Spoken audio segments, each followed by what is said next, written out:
cerdas. Namun di dalam Islam, seluruh perilaku manusia harus berada pada bingkai tauhid dan akhlak. Karena inilah hakikat misi kerasulan dalam perkembangannya. Pendidikan seperti kehilangan nilai hakiki di dalam membentuk karakter, ketika pengetahuan menjadi panglima di atas adab dan akhlakul karimah.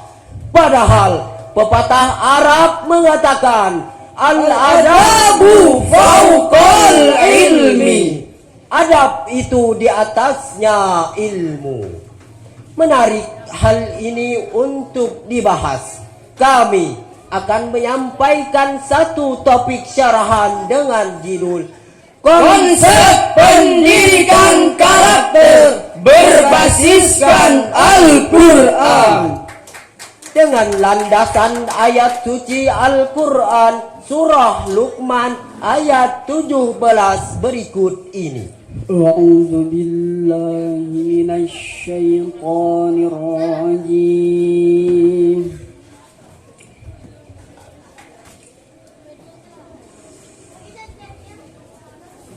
Bismillahirrahmanirrahim.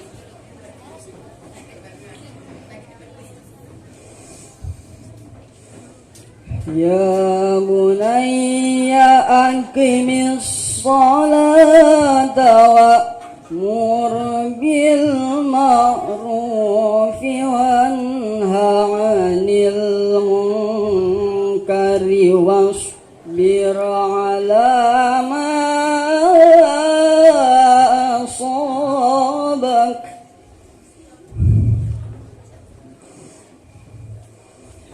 Inna dzalika min azmil umur.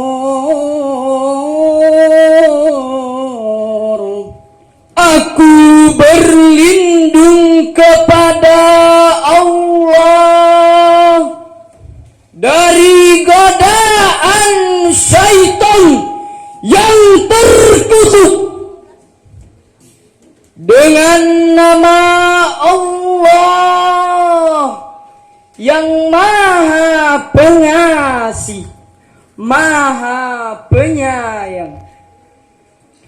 Wahai anakku, laksanakanlah salat dan suruhlah manusia berbuat yang ma'ruf, dan cegahlah mereka dari yang mungkar, dan bersabarlah terhadap apa yang telah menimpamu. Sesungguhnya Allah mencintai orang yang berlaku adil. Hadirin yang berbahagia, ayat ini menjelaskan tentang konsep pendidikan karakter di dalam Islam, sebagaimana yang telah dilakukan oleh Luqmanul Hakim. Pendidikan karakter menurut Imam Ibnu Maskawai adalah upaya mewujudkan sifat batin yang mampu mendorong seseorang secara spontan melakukan perbuatan-perbuatan yang bernilai baik. Pendidikan karakter tergambar dalam 4 hal, yakni pertama, toleransi; kedua, Mengetahui kebaikan; ketiga, mencintai kebaikan. hadirin yang berbahagia, berdasarkan tafsir tersebut, jelaslah implementasi moderasi beragama merupakan keseimbangan bagi seluruh kehidupan di dunia dan ukhrawi. Dengan indikator moderasi beragama atau wasatiyah 4 hal, yakni pertama, toleransi, anti kekerasan, berwawasan kebangsaan, serta ramah terhadap budaya lokal. Hadirin yang berbahagia, Lalu bagaimana pedoman pendidikan karakter di dalam konsep Al-Quran? Sebagai jawabannya, mari kita simak dengan sesama surah Maryam ayat 12 sampai 14 berikut ini. Ya Yahya khudhil kitaba biquwwatin wa atainahul hukma sabiyya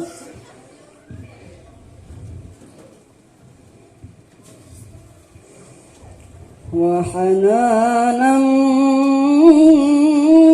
min ladunna wa zakatan wa kana taqiyya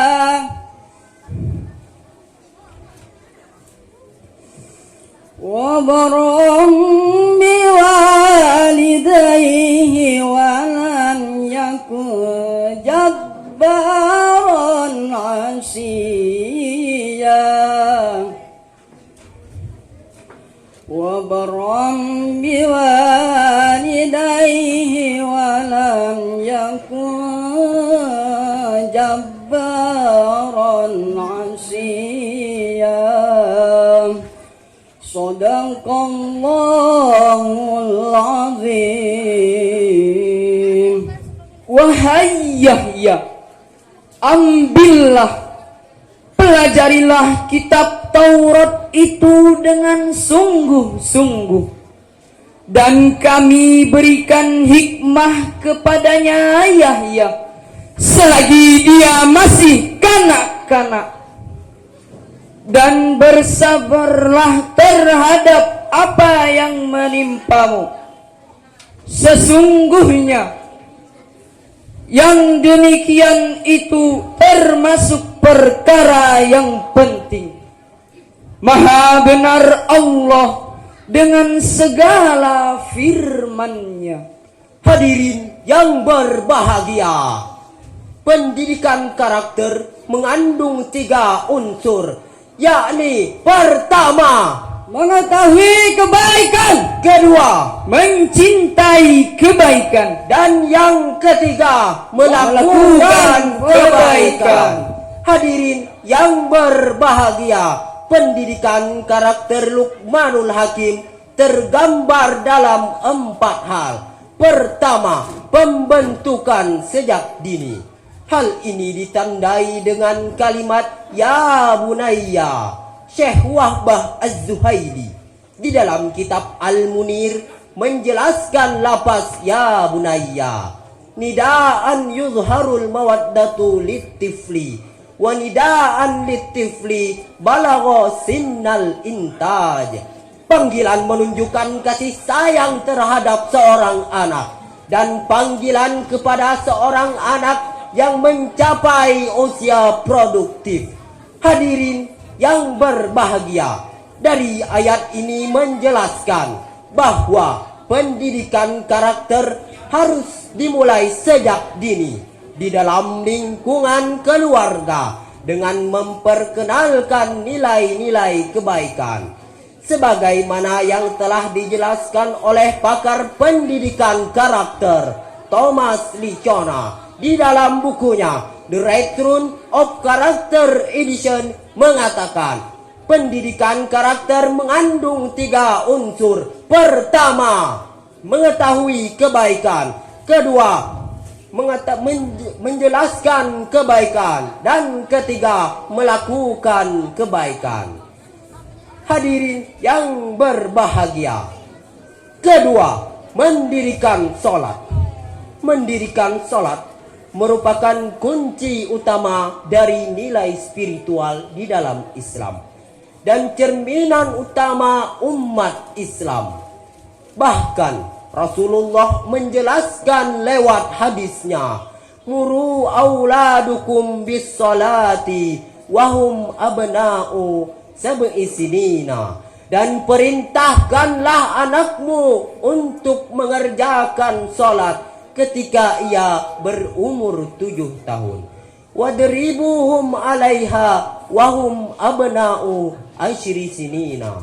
Dan pukullah ketika berumur 10 tahun ketika ia meninggalkan salat. Wa farriqu bainahum fil madaji'i, dan pisahkanlah tempat tidur mereka, anak laki-laki dan perempuan. Hadirin yang berbahagia, berdasarkan tafsir tersebut jelaslah implementasi moderasi beragama harus dimulai dengan penanaman kewajiban melaksanakan sholat, yang akhirnya dapat menginternalisasi nilai sholat di dalam kehidupan.